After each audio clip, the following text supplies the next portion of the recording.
Nah, untuk pengendalian kualitas tradisional ini, itu fokusnya pada identifikasi kesalahan, bukan mencegah kesalahan. Kemudian, dua teknik pokok dalam pengendalian kualitas tradisional ini. Yang pertama, sampling penerimaan. Yang kedua, pengendalian proses.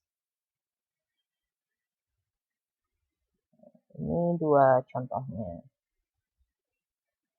Kemudian kita masuk ke manajemen kualitas total.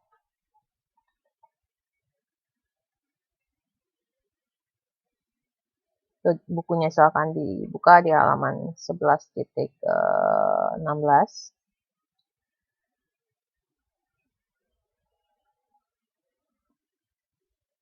Ya.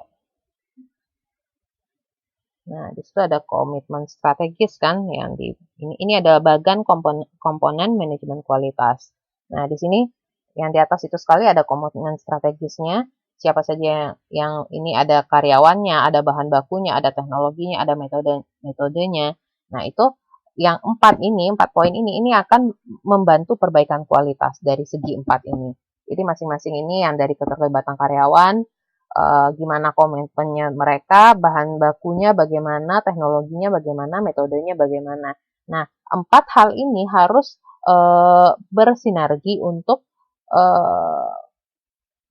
membangun komitmen agar meningkatkan kualitasnya. Nah, dengan demikian hadirlah produk atau jasa yang mempunyai kualitas yang lebih baik. Seperti itu.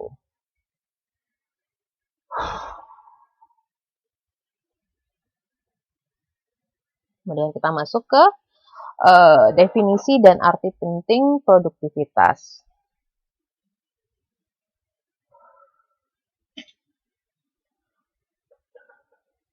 Produktivitas itu merupakan ukuran efisiensi ekonomis aktivitas organisasi dalam menggunakan sumber dayanya untuk memproduksi barang ataupun jasa. Jadi produktivitas itu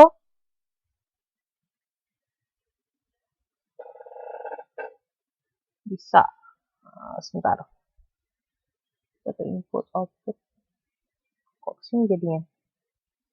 Nah, sebentar ya, saya cek sedikit ya. Oh, cara penghitungan produktivitas. Jadi, formula produktivitas itu bisa digunakan output per input. Jadi, untuk mengukur produktivitas. Atau produktivitas itu juga bisa digunakan formulanya untuk menghitung produktivitas itu output per biaya tenaga kerja. Nah, dengan formula yang kedua ini biasanya manajer akan mendapatkan hasil yang lebih baik biasanya karena bisa melihat pandangan yang lebih tajam mengenai produktivitas seperti itu.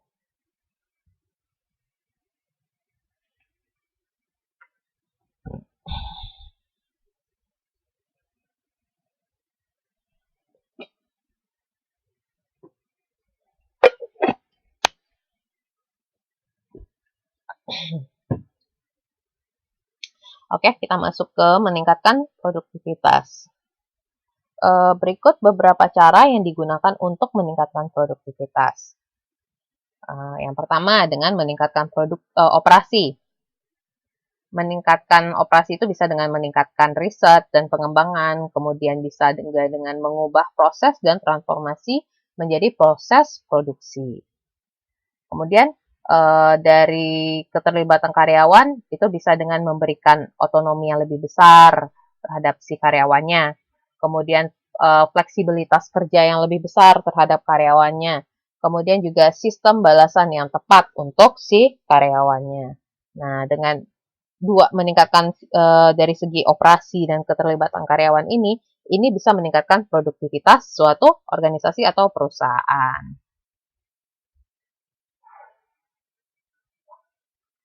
Kemudian kita masuk ke menggunakan sistem operasi.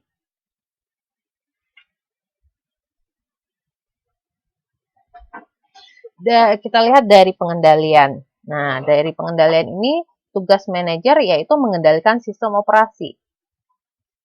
Kemudian, dari segi manajemen pembelian, adanya trade-off antara biaya investasi dan penjualan.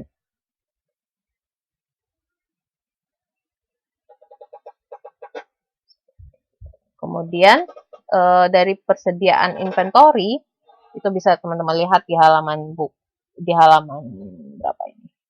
11.21, tabel 11.4 mengenai tipe persediaan dan pengendalian.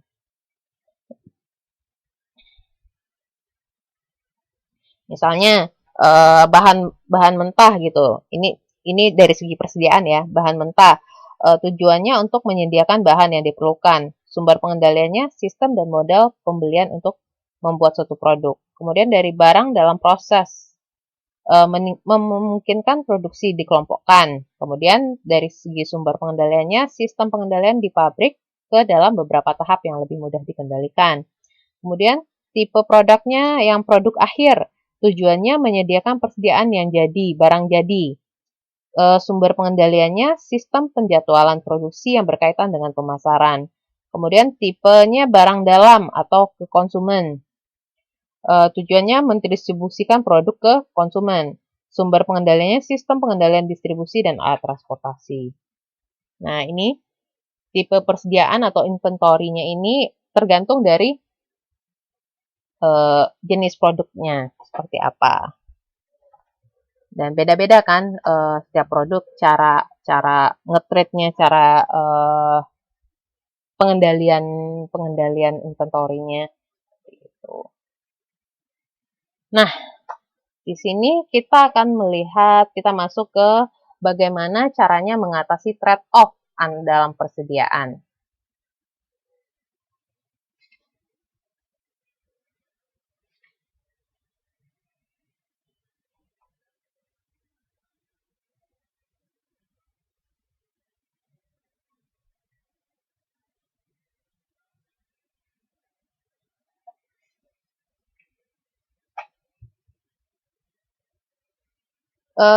Sebenarnya di dalam organisasi persediaan itu dapat dikurangi atau bisa dibuat dalam jumlah kecil. Akan tetapi ada trade-off yang terlibat kalau misalnya si perusahaan cuma menyetok barangnya sedikit.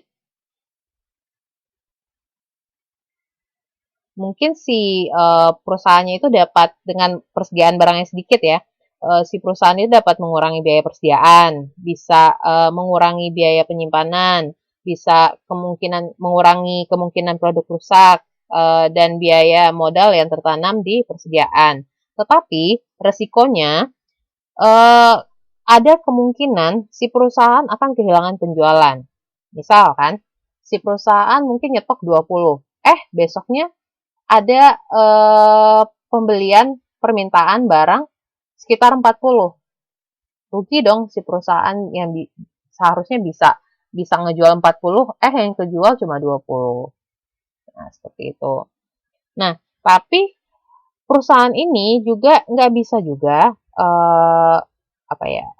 menyetok barangnya itu, menyetok produk dalam jumlah besar yang lebih besar gitu. Ruginya gitu kan, kemungkinan kehilangan penjualan menjadi berkurang, biaya persediaan meningkat gitu kan. Nah, dengan demikian organisasi harus mencari keseimbangan antara risiko kekurangan barang dan biaya persediaan. Nah, kita lihat di sini ada beberapa model yang bisa membantu perusahaan untuk menghitung bagaimana seharusnya perusahaan itu menyetok barangnya, seberapa besar seharusnya si perusahaan ini bisa menyetok barangnya. Nah, kalau model EOQ, Economic Order Quantity ini mencoba memecahkan persoalan trade-off tersebut dengan menggunakan pendekatan kuantitatif.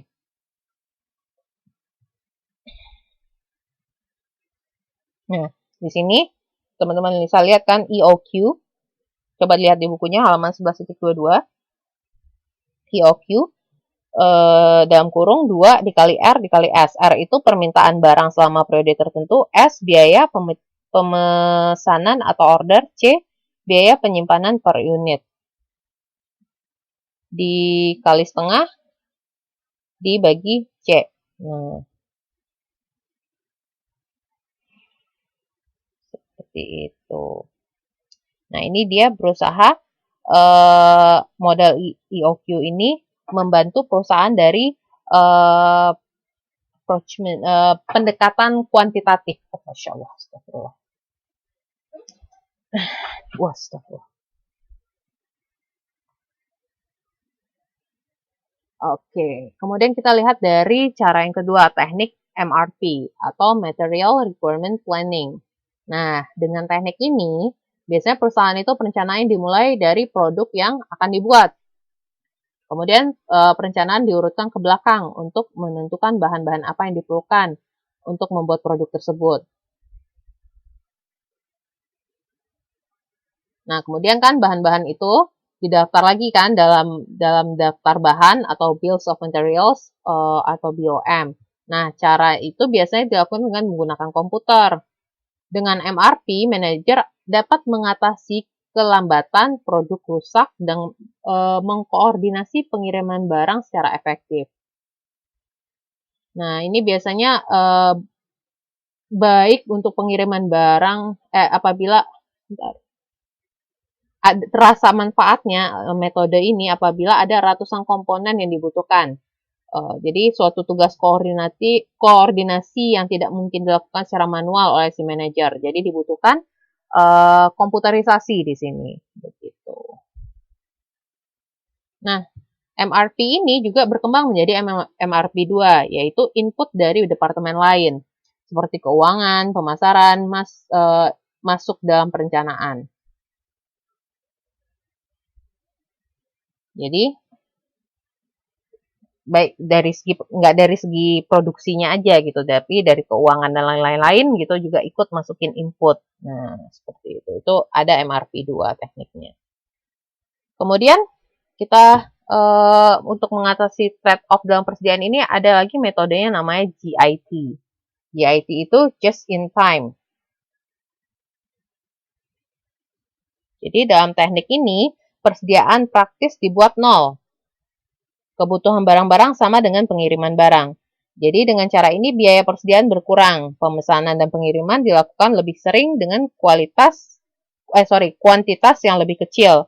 Barang yang datang kemudian langsung masuk dalam proses produksi sehingga tidak ada persediaan. Jadi GIT ini jelas membutuhkan koordinasi yang sangat baik dari perusahaan dan pemasok. Begitu. Jadi ada bahan langsung diproduksi gitu kan. Nah, itu 3 metode untuk mengatasi trade-off dalam persediaan. Metode EOQ, MRP, dan GIT. Kalau EOQ itu secara kuantitatif, kalau teknik MRP itu lebih ke arah komputerisasi, GIT itu just in time, jadi langsung memproduksi bahan-bahannya, nggak diinventoriskan. Nah, jadi itu 3 cara untuk mengatasi trade-off dalam persediaan.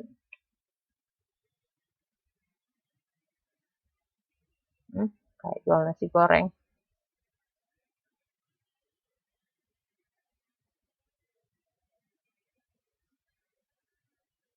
Maksudnya, Mbak Ayu Endang Rahayu. Saya kurang nyambung maksudnya. GIT.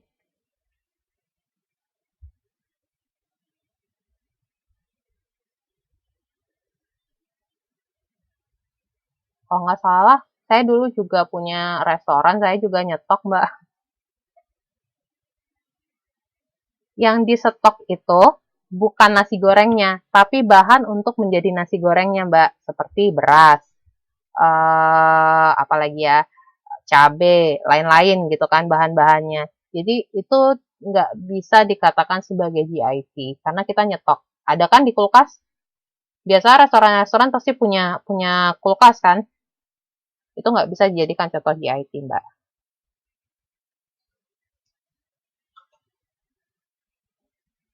Oke.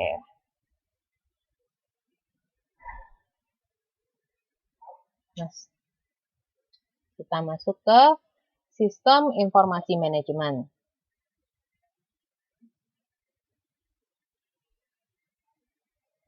Kita masuk ke informasi dan data. Nah, data itu merupakan informasi yang belum diolah. Kemudian kalau informasi itu dikatakan bermanfaat apabila akurat, tepat waktu, lengkap, dan relevan. Nah, kita masuk ke mana lagi? Peranan komputer.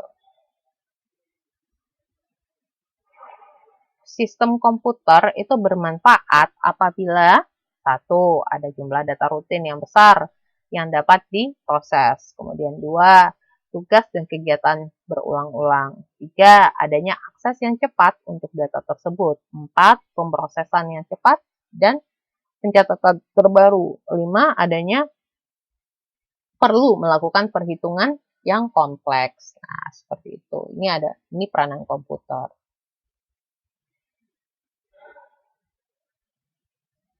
Nah, kita lihat tingkat manajer dan jenis informasi. Jadi, teman-teman masih ingat kan, manajer itu ada tingkat-tingkatannya, ada yang manajer puncak, menengah, dan bawah. Nah, masing-masing manajer ini, dia mempunyai jenis informasi yang berbeda. Coba kita lihat di halaman 11 titik, berapa itu? 11.32.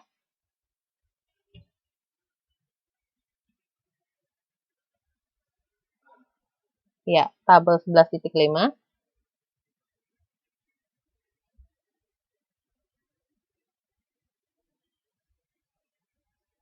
Nah, informasinya seperti apa saja yang ada gitu kan. Misalnya sumber informasi kalau yang dari tingkatan manajemen operasional itu kebanyakannya internal. Kalau yang puncak kebanyakannya eksternal. Cakupannya biasanya sempit dan cukup spesifik kalau yang untuk operasional. Kalau yang puncak itu biasanya sangat luas. Kalau secara detailnya yang operasional itu sangat detail. Kalau yang puncak sangat umum. Kalau yang dari cakupan waktu historis atau masa lalu. Kalau yang puncak itu lebih ke arah masa mendatang. Frekuensi penggunaan misalnya kan, itu sangat sering kalau yang di bagian operasional. Kalau yang puncak itu jarang. Nah, itu bedanya informasi yang ada di antara tingkatan operasional, menengah, dan puncak. Kalau menengah itu dia di antara yang operasional dan puncak. Jadi dia kayak semacam perantara, bisa yang antara atas ke bawah, bawah ke atas begitu.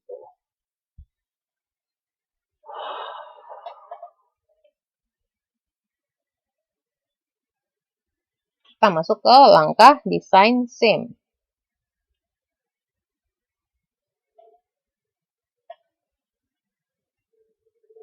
SIM itu apa dulu? Ada yang tahu? SIM itu apa? SIM. Kalau yang udah baca buku seharusnya tahu nih.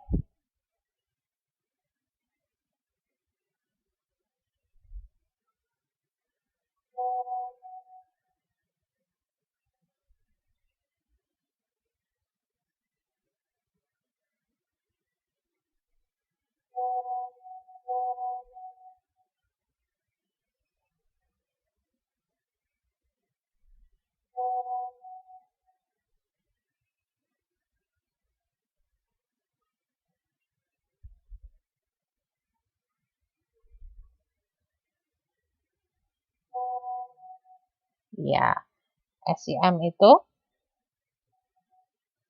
Sistem Informasi Manajemen.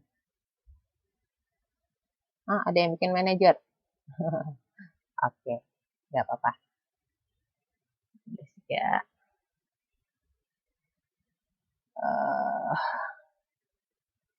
Nah, dilihat kan di bukunya halaman 11.34. Nah, di situ ada bagan langkah desain sistem informasi manajemen. Yang pertama itu harus mendefinisikan problem dulu. Problemnya itu apa? Bagaimana? Seperti apa? Kemudian Setelah itu dimasukkan ke desain konseptualnya.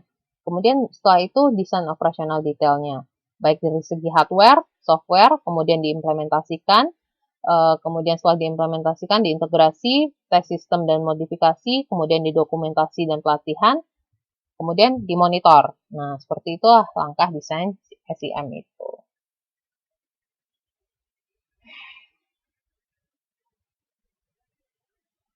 Nah, kalau yang desain konseptual pemrosesan barang, oh ini enggak apa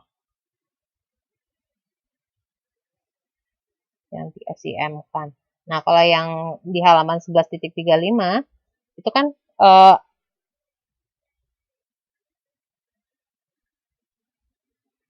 prosesnya itu proses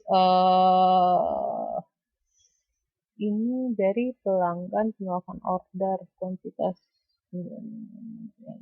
Ya, ini kan pemrosesan barang gitu sampai pengiriman gitu kan. Nah, ini di komputerisasikan. Nah, seperti itu maksudnya. Untuk membantu mempermudah gitu buat si perusahaannya untuk melihat bagaimana pemrosesan barangnya.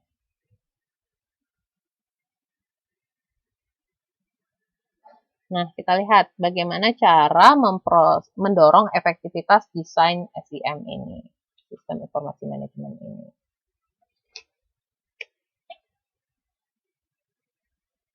Nah, itu yang pertama itu melibatkan pemakai dalam tim desain sistem. Jadi, siapa nih yang mau memakai desain sistemnya ini? Misalnya dari Departemen Keuangan misalnya kan. Nah, ada dari Departemen Keuangannya itu yang ikut andil gitu dalam pembuatan SIM-nya ini. Jadi, misalnya saya gitu kan, karyawan di bagian keuangan. Nah, saya ikut andil, ikut misalnya rapat atau ikut memberikan ide yang dibutuhkan gitu, kira-kira outputnya seperti apa SIM-nya yang dibutuhkan. Karena yang mau menggunakan sistem informasi manajemen atau komputerisasinya itu kan nanti bagian keuangan kan. Jadi saya harus tahu, mereka harus tahu apa-apa saja yang dibutuhkan bagi si orang-orang keuangan ini untuk mempermudah pekerjaannya. Kemudian yang kedua, menjaga anggaran desain sistem.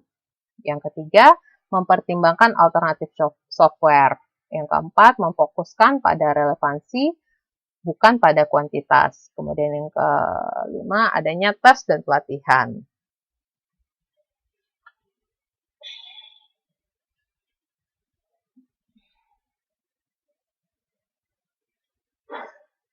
Nah, kita lihat sekarang bagaimana gejalanya kalau SIM itu kurang memadai. Itu silakan teman-teman lihat di buku halaman 11.40.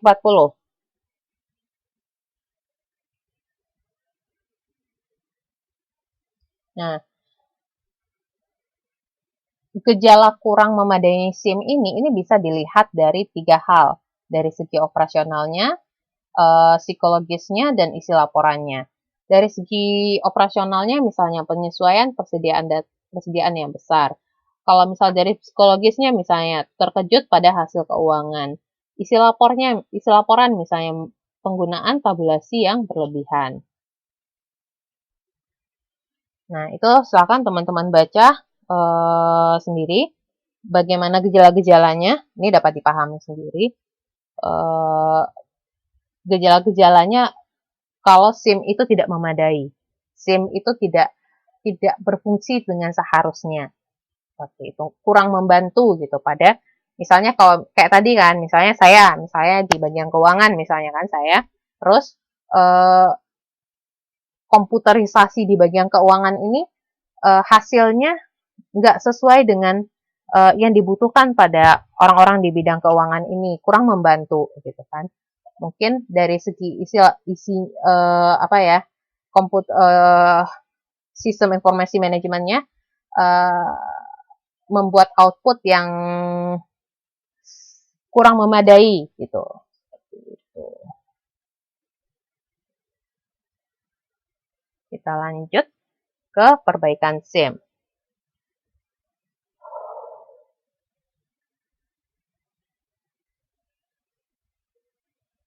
Ada beberapa hal yang bisa dilakukan untuk memperbaiki sistem informasi manajemen ini. Yang pertama, membangun kerjasama personalia SIM dan manajer lini. Yang kedua, selalu menekankan bahwa personalia SIM harus mencapai tujuan SIM. Yang ketiga, selalu menggunakan analisis manfaat biaya. Yang keempat, menjalankan SIM dengan pertimbangan manusia. Nah, ini adalah 4 hal yang bisa dilakukan untuk memperbaiki sistem informasi manajemen tersebut. Nah, kita lihat dari segi hambatan. Apa saja hambatan yang dihadapi oleh sistem informasi manajemen ini? Yang pertama, mengganggu batas-batas departemen yang ada. Yang kedua, SIM itu bisa mengganggu jaringan informasi informal.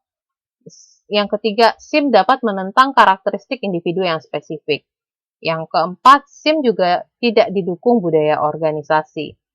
Yang kelima, karyawan tidak terlibat dalam perubahan. Nah, ini ada 5 hambatan mengenai SIM. Terus bagaimana cara mengatasinya? Yang pertama, bisa dengan melakukan orientasi pemakai. Yang kedua, adanya partisipasi dari yang si pemakainya itu. Kemudian yang ketiga, adanya komunikasi. Yang keempat, pendefinisian ulang pengukuran prestasi. Yang kelima, adanya tantangan baru. Nah, seperti itu. Nah, yang ini jenis-jenis, kita masuk ke jenis-jenis informasi manajemen.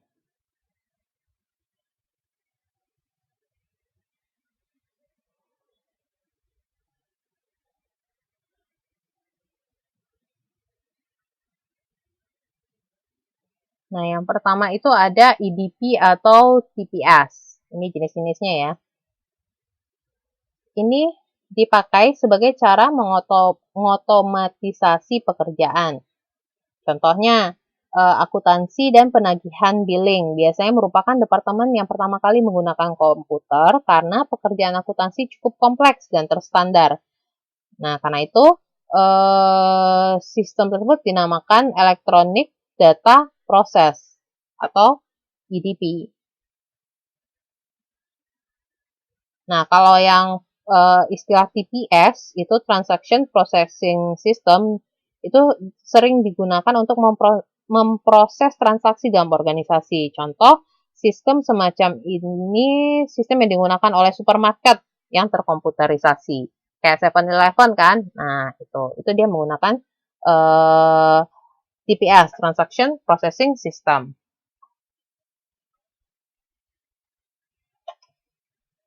Terus kita masuk yang kedua, jenis yang kedua MIS atau Management Information System.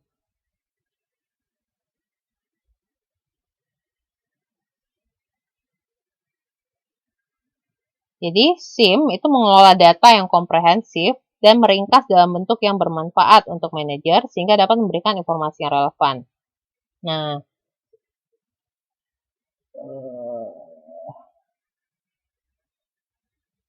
misalnya SIM untuk departemen produksi barangkali akan mengembangkan sistem informasi persediaan yang menampilkan informasi barang yang ada, barang yang akan datang. Nah, seperti itu kan.